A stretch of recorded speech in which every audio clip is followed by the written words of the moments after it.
Metro में हत्या। दिल्ली की मेट्रो में शाम के रश आवर का माहौल सामान्य था।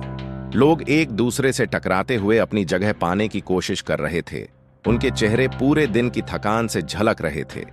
भीड़ में एक व्यक्ति इंस्पेक्टर रवि वर्मा भी था, जो साधारण कपड़ों में था और अपनी आदत के मुताबिक यात्रियों की भीड़ में हर एक व्यक्ति को अपनी नजर से गुजरते हुए देख रहा था। वह बस घर लौटने जा रहा था, थका हुआ, लेकिन एक केस उसकी सोच में गहराई तक समाया हुआ था। हालांकि उसे क्या पता था कि शाम का यह वक्त एक गंभीर मोड़ लेने वाला था। ट्रेन के नीचे की गहरी सुरंगों में रेंगते हुए अचानक एक जोरदार चीख सुनाई दी और इसके बाद एक घिनौना आवाज आई। एक मिडिल एज आदमी जो बिजनेस सूट पहने हुए था, अचानक फर्श पर गिर पड़ा। ट्रेन जोर से रुक गई और दरवाजे अपने आप खुल गए। घबराहट फैल गई। लोग भागने की कोशिश करने लगे, लेकिन रवि का इंस्टिंक्ट सक्रिय हो गया। उसने भीड़ में से रास्ता बनाते हुए आदमी के पास पहुंचा। उसका दिल तेजी से धड़कने लगा। उस आदमी का निस्तेज शरीर फर्श पर फैला हुआ था और खून का एक गहरा धब्बा फर्श पर फैल रहा था। कोई हथियार नहीं, कोई संघर्ष के निशान नहीं, फिर भी आदमी मर चुका था। किसी ने पुलिस को फोन किया? रवि ने शोर मचाते हुए कहा, हालांकि वह पहले से ही इस मामले का हिस्सा बन चुका था। उसकी हाथ ने बिना सोचे समझे अपनी जैकेट की जेब में फोन निकाला और अपने सीनियर एसीपी समीर को फोन लगाया। कुछ ही मिनटों में पुलिस आ गई और इलाके को घेर लिया। रवि ने चारों ओर देखा। यात्रियों की घबराहट और अफरा तफरी के बीच वह एक आदमी पर ध्यान केंद्रित कर पाया।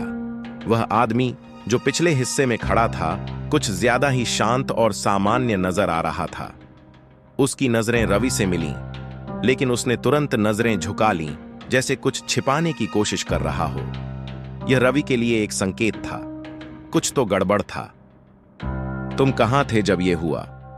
रवि ने उस आदमी से पूछा, जो थोड़ी देर तक खड़ा रहा, फिर धीरे से बोला, मैं तो बस बैठा था, मुझे नहीं पता कि क्या हुआ।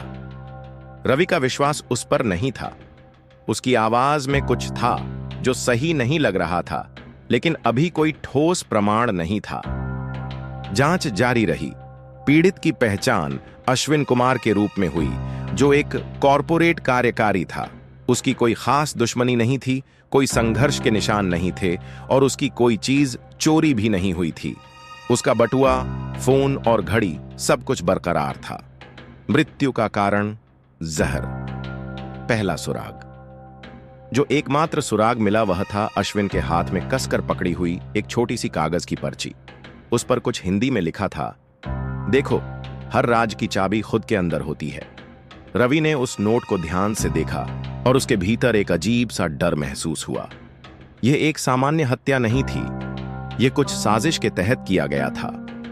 रवि ने मामले की ओर गहरी जांच की और वह आदमी जो पहले बहुत शांत नजर आ रहा था, उस पर और ध्यान दिया।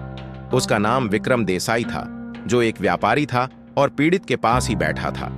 रवि को उस पर शक हो रहा था, लेकिन कोई ठोस सबूत नहीं था। हालांकि जब पुलिस ने विक्रम का बैग चेक किया तो पाया कि उसमें एक छोटी सी शीशी रखी हुई थी, जो उसी दुर्लभ जहर से भरी थी जिससे अश्विन की मृत्यु हुई थी। लेकिन एक बात और थी, विक्रम का कहना था कि वह जहर उसका नहीं था। उसका कहना था कि उसे किसी ने फंसाने के लिए उसके बैग में रख दिया था। मुझे नहीं पता यह कहां से आया, विक्रम ने चिल्लाते हुए कहा। मुझे तो पता ही नहीं था कि यह क्या है, मुझे फंसाया जा रहा है। रवि अब भी शंका में था। विक्रम के शब्दों में कुछ था जो उसे विश्वास दिला रहा था कि यह मामला साफ नहीं था। मोड़ा हुआ सच्चा। जब रवि ने विक्रम की जिंदगी की तहकीकात की तो उसने कुछ चौंकाने वाली बातें पता लगाईं। अश्विन कुमार और विक्रम बचपन के दोस्त थे, काफी करीबी दोस्त, जब तक एक पुराने धोखे ने उनकी दोस्ती को तोड़ नहीं दिया था। सालों पहले अश्विन ने एक व्यापारिक सौदे में विक्रम के परिवार की कंपनी को तबाह कर दिया था, जिससे विक्रम के परिवार की वित्तीय स्थिति पूरी तरह से बिगड़ गई थी। दोनों के बीच कई बार रास्ते मिले थे, लेकिन दोस्ती अब टूट चुकी थी। क्या विक्रम ने आखिरकार बदला लिया था? रवि अब ज्यादा निश्चित नहीं था।